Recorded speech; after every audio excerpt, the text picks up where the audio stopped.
मौत किसकी? संजीव अपने दोस्तों राघव और प्रतीक के साथ बियर बार में बैठकर बियर पी रहा था। संजीव आज बहुत खुश लग रहा था। अरे यार, आज की पार्टी में तो मजा आ गया।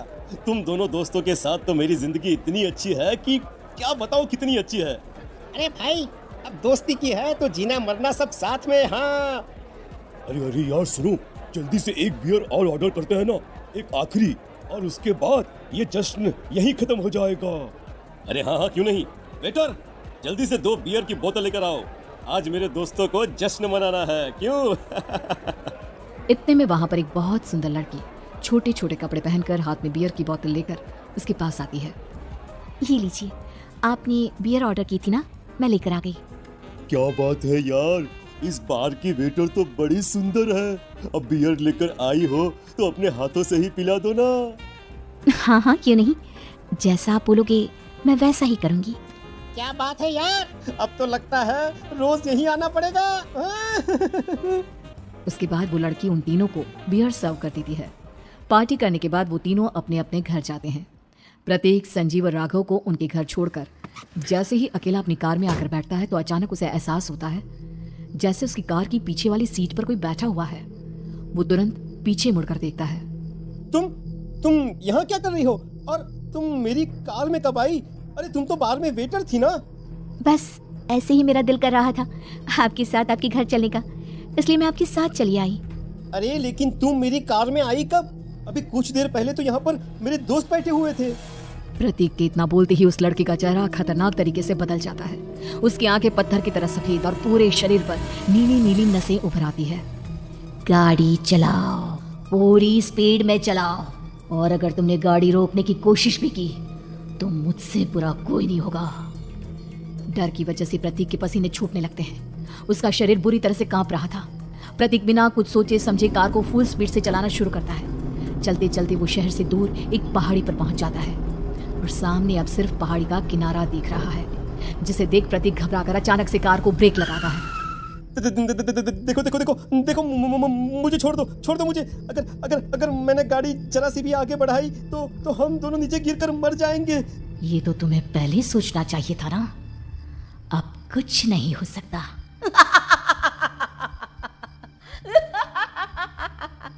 छोड़ दो मुझे। नहीं प्लीज मुझे छोड़ दो। प्लीज मुझे जाने दो। छोड़ दो मुझे। गाड़ी आगे बढ़ाओ। और तभी अचानक से बिना प्रतीक के स्टार्ट किए उनकी कार आगे बढ़ती है और गहरी खाई में गिर जाती है। उसके चीखने की आवाज एक चारों तरफ सुनाई देती है।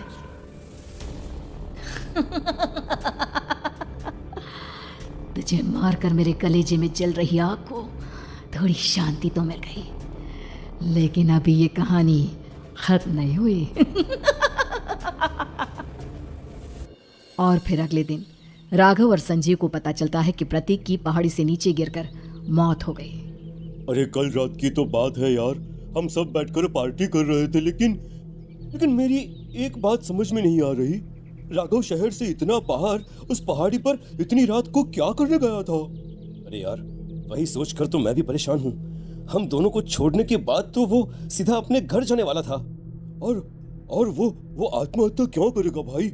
कल रात तक वो कितना खुश था, हमारे साथ सेलिब्रेट कर रहा था। हाँ, लेकिन पुलिस ने तो यही कहा है कि प्रतीक ने अपनी कार को जानबूझकर पहाड़ी से नीचे गिरा दिया और आत्महत्या कर ली। अरे यार संजीव, मेरी तो कुछ भी समझ में नहीं आ रहा है। चल ठीक है, अब मैं अपने घर जाता हूँ। Okay bye. राघव अपने घर में अकेला था। दोपहर का वक्त था। तभी दरवाजे की घंटी बजी। कौन है? अरे 1 मिनट रुको, अभी आता हूँ। राघव ने जैसे ही दरवाजा खोला उसने देखा कि सामने एक बहुत खूबसूरत लड़की खड़ी हुई है। कौन है आप, और यहाँ किससे मिलने आई हैं? देखिए ना, बाहर बारिश शुरू हो गई थी, मेरी गाड़ी खराब हो गई है। आपका घर नजर आया तो सोचा कुछ हेल्प ले लेती हूँ। क्यों नहीं, आइए ना, आइए। मेरे कपड़े पूरे भीग चुके हैं, क्या आपके पास टॉवल मिलेगा प्लीज? राघव अपने बाथरूम से एक टॉवल लाकर उस लड़की को देता है। थैंक यू सो मच, अब मैं चलती हूँ। अरे इतनी क्या जल्दी है? आप चाहे तो बारिश रुकने तक यहाँ पर रुक सकती हैं। हाँ। लड़की ने पलटकर राघव की तरफ देखा। नहीं, मुझे जाना होगा, मेरा काम बाकी है। और वो वहां से चली गई। उस लड़की के जाने के बाद राघव अपने बाथरूम में नहाने के लिए गया और जैसे ही उसने बाथरूम में देखा तो उसका टॉवल वहीं पर लटका हुआ था। उसने टॉवेल हाथ में लिया तो देखा कि उसका पूरा टॉवेल खून के धब्बों से सना हुआ है। अरे अरे ये क्या? ये टॉवेल तो मैंने उस लड़की को दे दिया था। ये वापस मेरे बाथरूम में कैसे आ गया? और इस पर ये खून के धब्बे कहां से आ गए? राघव ने आईने में देखा तो उसकी गर्दन पर एक बड़ा सा चाकू का कट लगा हुआ था जिससे खून बह रहा था, जिसे देख राघव के होश उड़ गए। हाँ, अरे ये क्या? मेरी गर्दन इतनी ज्यादा कटी हुई है और मुझे दर्द भी नहीं हो रहा है। ये क्या हो रहा है मेरे साथ? राघव घबराकर बाथरूम से बाहर आया और अपना मोबाइल उठाकर उसने संजीव को फोन लगाया। संजीव जल्दी से मेरे पास आ जाओ। मुझे लगता है कुछ बहुत बड़ी गड़बड़ है, जल्दी आ जाओ। उधर से आवाज आई, लेकिन वो आवाज संजीव की नहीं बल्कि एक लड़की की थी। कुछ अजीब नहीं हुआ है, बस तुम्हारी मौत तुमसे मिलने आई थी और तुम्हें मारकर चली गई। अब तुम इस दुनिया का हिस्सा नहीं हो राघव, इसलिए तुम्हें अपनी गर्दन के कटने का दर्द भी महसूस नहीं हो रहा। नहीं, ऐसा नहीं हो सकता, ऐसा नहीं हो सकता। कौन हो तुम? तुम्हारी मौत। अब संजीव के पास खबर पहुंचती है कि राघव ने अपने ही घर में चाकू से गर्दन काटकर आत्महत्या कर ली।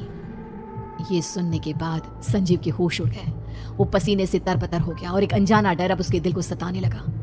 संजीव के साथ ही उसका एक छोटा भाई राजीव भी रहा करता था। अपने भाई को इस तरह परेशान देखकर राजीव उसके पास आया। अरे भैया, क्या हुआ भैया? आप इतने घबराए हुए क्यों लग रहे हैं? प्रतीक और राघव की मौत, मेरा मतलब मेरी कुछ समझ में नहीं आ रहा भाई। अचानक से मेरे दोनों दोस्तों ने आत्महत्या क्यों कर ली? अरे वो तो मेरी भी समझ में नहीं आ रहा है भैया। हाँ, हो सकता है कि कोई परेशानी होगी और इसीलिए उन्होंने ऐसा किया होगा। हाँ, लेकिन दोनों की जिंदगी में एक साथ परेशानी और दोनों का इतनी खतरनाक तरीके से आत्महत्या करना, कहीं ऐसा तो नहीं मैं भी मर जाऊंगा? अरे आप ऐसी बातें क्यों कर रहे हैं भैया? वैसे ही मैं इतना परेशान हूँ। जब से अंजलि ने मेरा साथ छोड़ा है तब से सब कुछ बहुत अजीब सा हो गया है। रोज रात को डरावने सपने आते हैं। ऐसा लगता है जैसे अंजलि बार बार मेरे सपनों में आकर मुझे डराने की कोशिश करती है। अंजलि का नाम सुनते ही संजीव की आंखें फट गई और उसके गले में आवाज अटक गई। उसके चेहरे पर घबराहट साफ नजर आ रही थी। कौन थी वो लड़की जिसने प्रतीक और राघव को आत्महत्या की आड़ में मौत की घाट उतार दिया? और कौन थी अंजलि जो बार बार राजीव के सपनों में आकर उसे डरा रही थी?